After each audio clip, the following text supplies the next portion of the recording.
Selamat siang Pak Aris. Siang Pak Dani. Baik, terima kasih. Saya ingin meminta tanggapan dari Pak Aris ketika melihat ada rekan guru Ibu Tati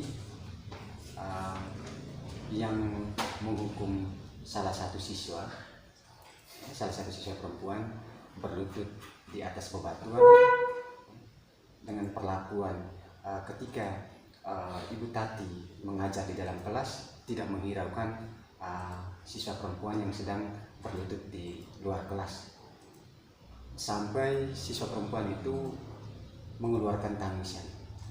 Itu adalah hal yang dilakukan oleh Ibu Tati terhadap siswa tersebut. Saya ingin mencari tahu sebagai sesama rekan guru, meminta tanggapan balik dari Pak Aris ketika melihat kejadian yang dialami oleh siswa yang diperlakukan oleh Ibu Tati tersebut. Baik, terima kasih Pak Dani atas pertanyaannya. Kalau menurut saya atau tanggapan saya, yang dilakukan oleh Ibu Tati itu menurut saya kurang terlalu baik. Mengapa demikian?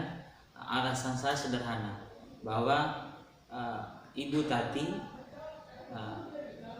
tidak melihat betul apa letak kesalahan yang dilakukan oleh salah satu siswa perempuan yang ada di dalam kelas. Kalau kita melihat kasus seperti itu di lingkup sekolah kita, maka yang harus kita lakukan adalah pendekatan dengan siswa, berkomunikasi dengan siswa, melakukan pendekatan, berkomunikasi dengan siswa, menanyakan permasalahan yang dilakukannya sehingga kita bisa mengambil keputusan yang baik. Jangan sampai kita tidak mengetahui letak kesalahannya kemudian kita menghukum siswa berlutut di luar kelas sampai ada suara tangisan. Itu yang menurut saya terlalu berlebihan. Mungkin itu tanggapan saya. Terima kasih banyak Pak Aris atas tanggapan baiknya. Yang ingin saya tanyakan lagi, ketika Pak Aris melihat situasi yang tadi, Ibu Tati tidak menghiraukan siswa yang bersangkutan sementara menangis dan berlutut di luar kelas. Posisi Pak Aris sebagai rekan guru, apa yang Pak Aris akan lakukan ketika melihat kejadian seperti itu? Ya baik, terima kasih.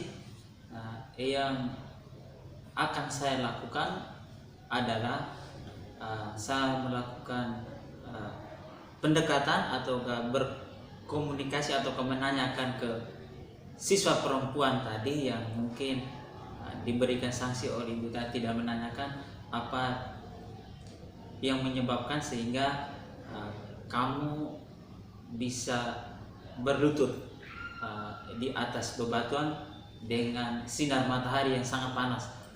Mungkin dari situ mungkin saya bisa menemukan masalah atau kasusnya. Kemudian sambil menunggu Ibu Tati keluar dari ruangan kelas, kemudian saya mencoba untuk bertanya, kira-kira apa yang menyebabkan sehingga Ibu Tati memberikan hukuman atau sanksi kepada siswa, salah satu siswa perempuan di atas bebatuan, dan kemudian memberikan masukan-masukan kepada Ibu Tati untuk kedepannya ketika siswa melakukan suatu kesalahan, maka sanksi yang diberikan tidak boleh seperti itu. Terima kasih Pak Aris sudah meluangkan waktunya untuk kita saling bertukar pengalaman untuk menangani studi kasus yang